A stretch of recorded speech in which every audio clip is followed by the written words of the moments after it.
Hello friends, ఇప్పుడు మీకు నేను బొంబాయి రవ్వ విత్ మిల్క్ ఎలా తయారు చేసుకోవాలో చూపిస్తానండి. బొంబాయి రవ్వని ఇలా కొంచెం గీ వేసుకుని ఇలా ఫ్రై చేసుకుని పక్కన పెట్టుకుందాం. ఇదిగోనండి, ఒక ప్లేట్లో తీసుకున్నాను. ఆయిల్ హీట్ అయింది ఫ్రెండ్స్. అదే నూనెలో కొంచెం జింజర్ వేసుకున్నాను. తర్వాత కొంచెం పచ్చిమిరపకాయలు వేసుకున్నాను. 1 టేబుల్ స్పూన్ జీలకర్ర, శనగపప్పు, మినపప్పు కూడా వేసుకున్నానండి. కరివేపాకు కూడా వేసుకున్నాను. ఇప్పుడు ఇవన్నీ మంచిగా ఫ్రై అవ్వాలండి. ఆయిల్లో మంచిగా ఫ్రై అయినాయండి. ఇప్పుడు ఈ గ్లాస్తో నేను ఇందాక రవ్వ ఒక గ్లాస్ తీసుకున్నాను. ఇప్పుడు ఈ గ్లాసు 3 గ్లాసులు నీళ్ళు పోసుకుందాము.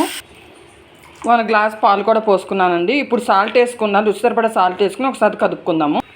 మిల్క్ వాటర్ బాయిల్ అవుతుంది చూసారు కదండి. ఇప్పుడు మనం ఇందాక ఫ్రై చేసుకున్న బొంబాయి రవ్వ వేసుకుని ఒకసారి కదుపుకుందాము.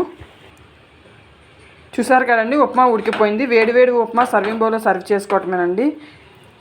పాలతో చేసిన ఉప్మా చాలా టేస్టీగా ఉంటుంది. మీరు కూడా ట్రై చేసి షేర్ చేసి కామెంట్ చేసి లైక్ చేయండి.